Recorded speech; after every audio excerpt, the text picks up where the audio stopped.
డబ్బు అందరూ సంపాదిస్తారు, కానీ అందులో కేవలం 5% మాత్రమే సంపద సృష్టించగలుగుతారు.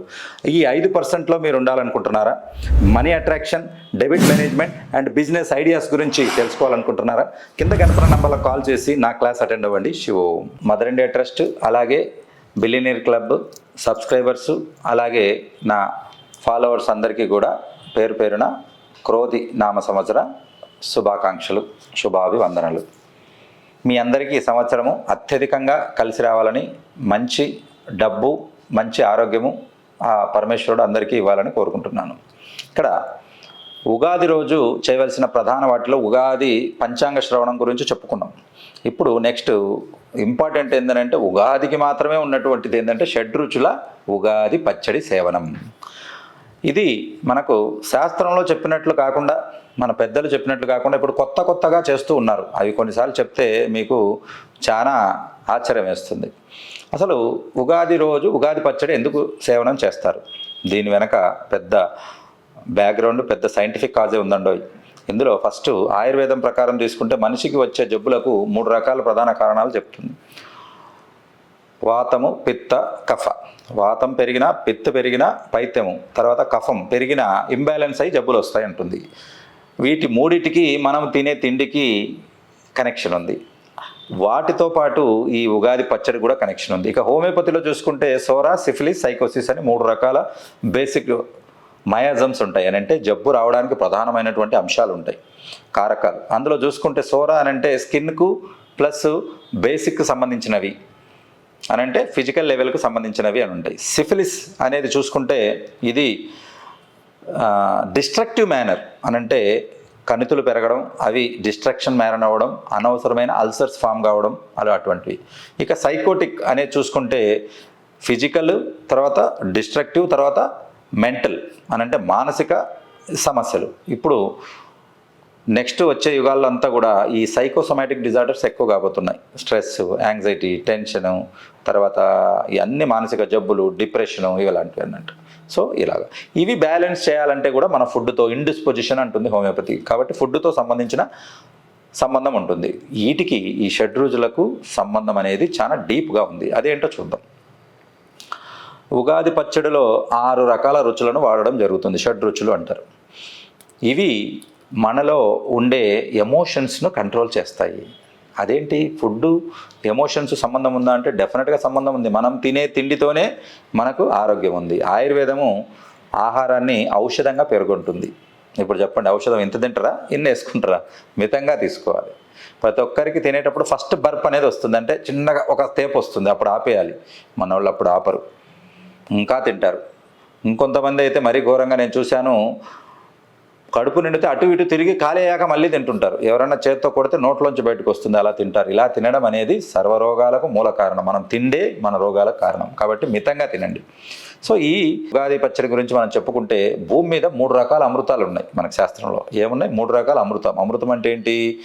క్షీరసాగర మదనం చేశాక పుట్టింది కదా లక్ష్మీదేవి అమ్మవారితో పాటు అద్భుతమైన 8 వస్తువుల్లో అమృతం అనేది ఒకటి. వాటి కోసమే దేవతలు, రాక్షసులు పోటీపడి క్షీరసాగర మదనం అని అంటే పాల సముద్రాన్ని చిలికినప్పుడు పుట్టింది.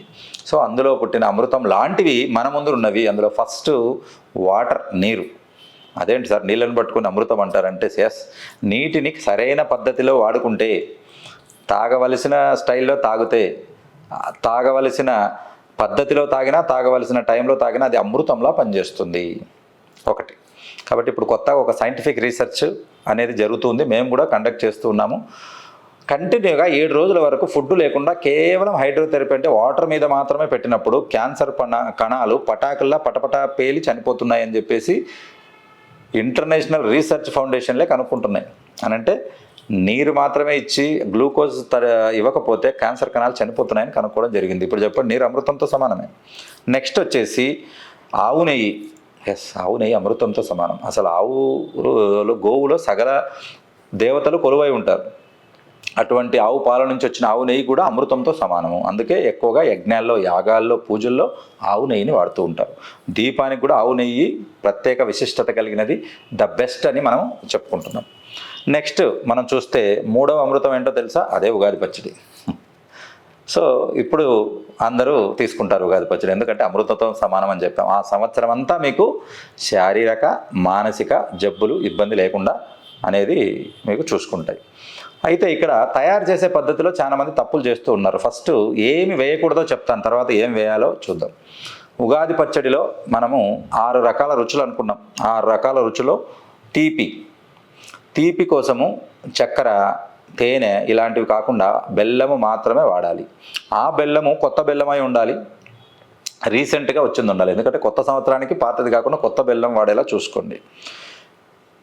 రెండవది వచ్చేసి ఇక్కడ తీపి తర్వాత చేదు కోసం ఏముంది మనకు? ఒకటే ఒక ఆప్షన్ చేదు కోసం, ఏంటి? వేపపూత. ఆ వేపపూతను కూడా డైరెక్ట్గా వేయకుండా, కాయలు తీసుకోకుండా పూతను 2 చేతుల మధ్య నలుపుకోవాలి. ఎప్పుడైతే మనం నలుపుతామో హీట్ జనరేట్ అవుతుంది. ఆ హీట్ జనరేట్ అయినప్పుడు పూత ఒకదానికొకటి కలిసి సమానమైన చేదుతనాన్ని అనేది మనకు అందులో ఇస్తాయి.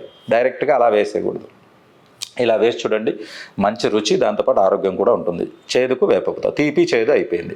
నెక్స్ట్ వగరుకు చాలామంది మామిడి పండు వాడతారు, మామిడి కాయ వాడతారు. ఇంతలావు కాయ తీసుకొచ్చి కోసేస్తారు. తప్పు.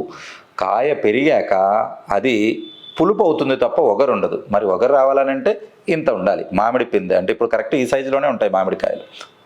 కాబట్టి ఇంత సైజు ఉన్న పిందెను తీసుకొని మొదలు దగ్గర, అంటే ఎక్కడైతే తుడిమె ఉంటుంది కదా, అక్కడ ఎక్కువ కాన్సన్ట్రేట్ ఉంటుంది. అక్కడ కొంత భాగాన్ని తీసేసి లోపల ఉన్న జీడి, మెత్తగా ఉంటుంది జీడి, అది కూడా తీసేసి ఉన్న మధ్యలో మాత్రమే తీసుకోవాలి. దాన్ని కూడా తురుముకొని తీసుకుంటే ఈవెన్గా కలుస్తుంది, లేదా చిన్న చిన్న ముక్కలుగా కట్ చేసుకోవచ్చు. వగరు కోసం మామిడి పిందెలు మాత్రమే వాడాలి, కాయలు వాడకూడదు. అక్కడ పులుపు వచ్చింది, వగరు లేదు, కాబట్టి అది ఉగాది పచ్చడి కాదు. సో 3 అయిపోయాయి.